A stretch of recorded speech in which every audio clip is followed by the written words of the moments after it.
Hey everybody, we're going to start with the Module 4 lectures. So we're going to start, I believe, with the male privilege checklist. Let me go ahead and pull up the PowerPoint.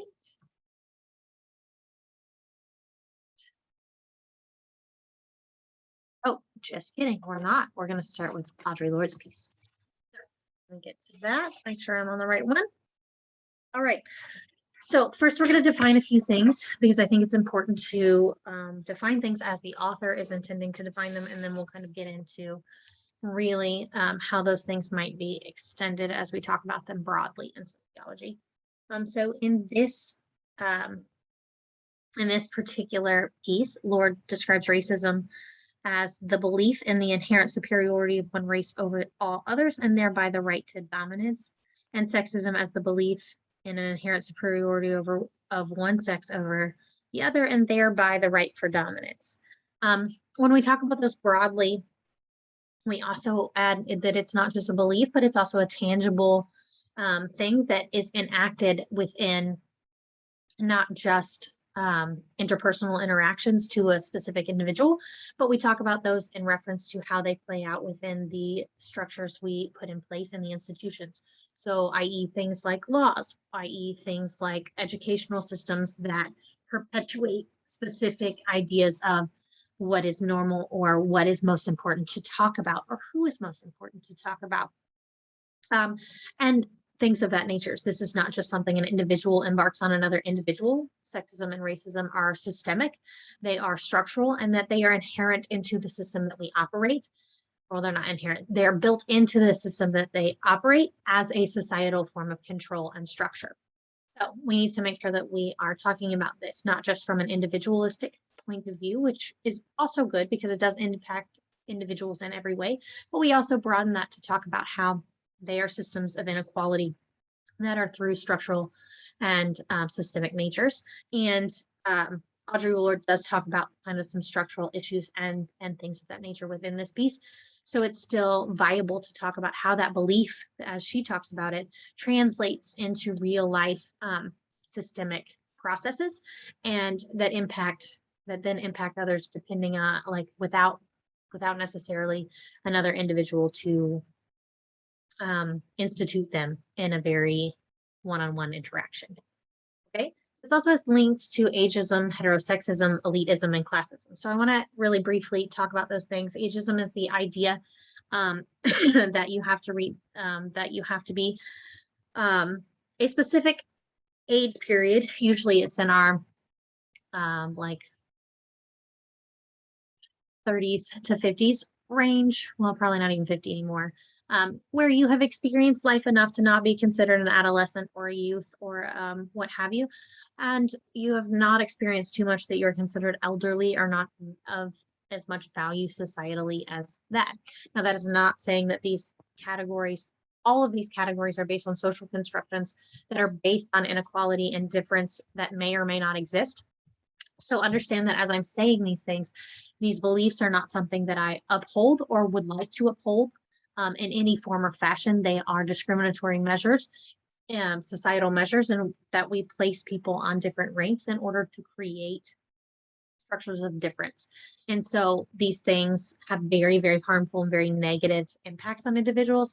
And so as I'm talking about these things, I want to make very, very clear that as a feminist, as an academic, as someone who studies structural inequality, I do everything in my power and intend to continuously fight systems of oppression, including all of the ideas that are upheld within all of these isms, right?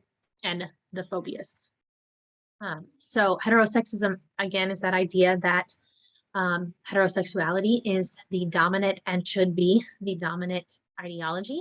Within sexism, that is the male persona should be dominant. Within racism, it is that white people should be dominant over all other races. These things are perpetuated.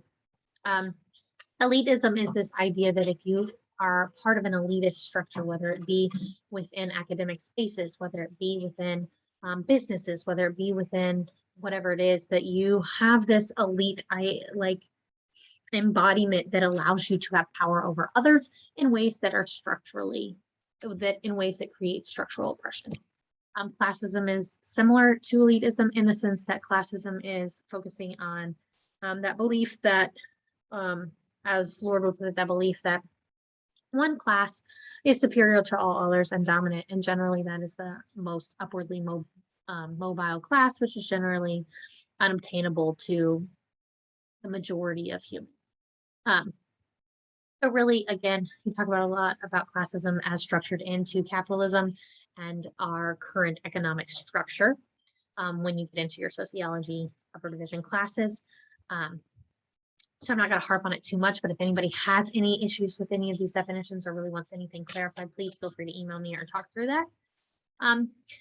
Lorde also points out a very important part of this, and something that I consistently want to embark on in studying these things, is this idea of whose responsibility it is to educate about systems of oppression. Is it the people that oppressed? Is it the people that do the oppressing? Is it the speaking for them? Is it people that want to take down these oppressive forces?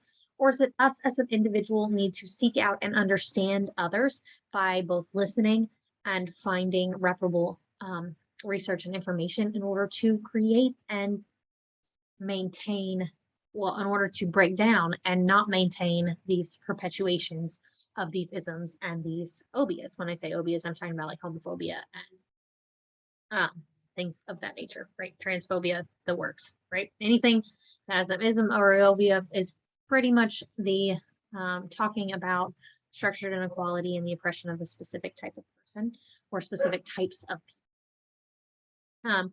But I really want to embark on the fact that it is not a Black person's responsibility to inform you about the oppression a Black person might feel. It is not a female's responsibility to embark on teaching you the oppression that a female feels, right?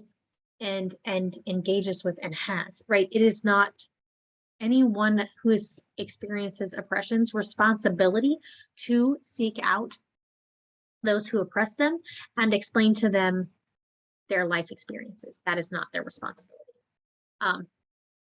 It is a responsibility of someone who has privilege to embark on a journey and an educational experience on what that privilege entitles you, and start to try to figure out how to break down those systems that give you so much privilege when you have over something that you have no control over. I'm not talking about, hey, I went and got all these degrees and I get to speak on this topic because I have earned them. That is not a privilege. That is something I have earned, and it is something that I have as that.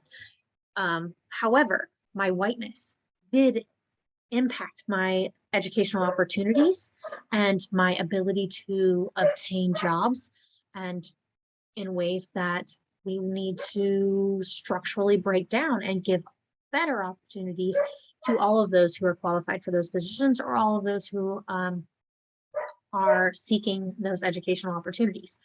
And part of that is a mission as an educator, and a mission is continuing to be part of the education system, right? And so I just really want to embark on that. Also, I think she does a great job about talking about this mythical norm, this idyllic type, right, that we've been talking about in several other different lectures. And this idyllic type being white, thin, male, young, heterosexual, Christian, and financially secure. I would probably put in there young being, like, there's some specifics, right? Like even how you dress, like even how you do things. This mythical norm, though, is really talking about how you fit into this this societal structure and rankings, that hierarchical rankings that we already have, right? So like, again, she talks about this white as because that's the dominant, that's the ideology that is claimed within racism as dominant, right? So she's talking about where we fit in hierarchies. And this is the person that supposedly fits at that top of that hierarchy. And it doesn't make sense for a lot of people because there's not many that fit all of the criteria that it takes. And this is not an exhaustive list, right? I want to draw attention to two major quotes in this. I could probably quote the majority of this article as it impacts my research specifically and continues to impact my educational outcome. I think it does a great job of really explaining in tangible ways what it is we consistently talk about when we talk about structured inequality and how to change it. and how to be inclusive as we change it. But the two quotes I want to talk about, the first one is the master's tools will never dismantle the master's health. And this is at the very end. And it's talking about just that idea that we can't use privilege in one group to dismantle the inequality of another hierarchy. So I can't perpetuate racism while trying to fight for equality amongst women, because women of color are going to face racism in a way that will still make them unequal to white men, right? Okay, so like we need to make sure that if we're taking down structures of inequality, we're taking down structures of inequality in a very strategic way that allows us to really examine all of the hierarchical structures we've built and why they're in place and and what harms they cause, right? And make sure that we're doing this in a way that we're fighting for inequality as inclusively as possible, if that makes sense. On the second one I want to put in here is that it's not our differences which separate women, but our reluctance to recognize the differences and to deal effectively with the distortions which have resulted from the ignoring and misnaming of these differences. And again, I think here she's really touching in on these problems that have been happening within the feminist and women's rights movements in the ways that they have excluded women of color or talked about oppressive forces like being stuck at home and not being able to have a job that are incongruent with the real life experiences of other women. And so really talking about women in this very particular kinds of context where maybe they fit the idyllic norm of thin, white, young, heterosexual, Christian, and financially secure, but just don't hit the mark with that male in that idyllic type and that mythical norm.